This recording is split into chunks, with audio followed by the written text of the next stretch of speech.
is going to be a 2x2 rib.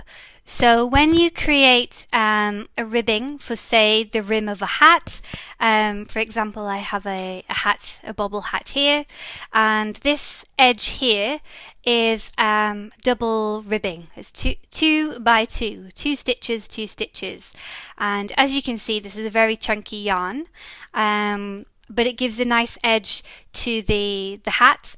And then this is the seed stitch that we looked at in the other video. Many hat patterns, scarves, have this type of ribbing at the start of the hat. So it's a very commonly used type of stitch. So I'll show you now. So say you've got your needle ready with your stitches on. Put your tail yarn into your left hand, and in the right hand you have your working yarn. So the first two stitches you will knit. So knit those two like this. Okay.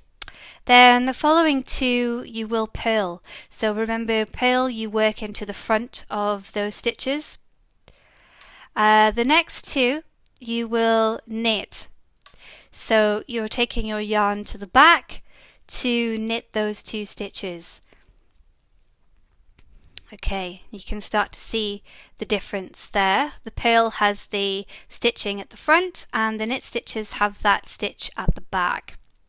So you bring your yarn forward and you work into the next two purl stitches, and then you take your yarn back and you work those two knit stitches there.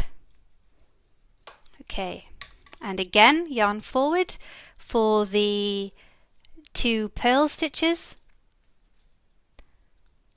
and then take it back for the two knit stitches,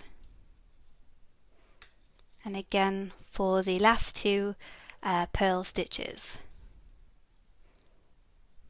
Okay, so then you turn the work and you start again.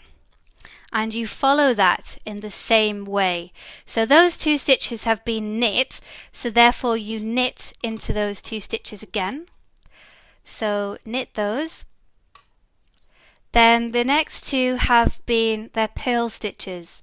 So you bring your yarn to the front and you purl into those stitches. Okay, and then you can see slowly it's beginning to grow. Knit into the next two and purl into those two that are coming next. Then knit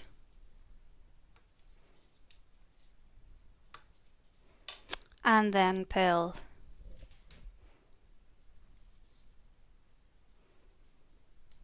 And that just continues for as long as you need to do some ribbing. There's lots of different types of ribbing. Just one knit, one purl. You could do 3 knit, 3 purl. It's up to you really, or whatever pattern you're following. So there you see it's starting to take shape, and it will continue to grow as you continue to knit. There's a small sample there in the grey, and again you can see it's better in this hat here, and that would be the start of a hat pattern. Okay, so that's ribbing. Thanks for watching.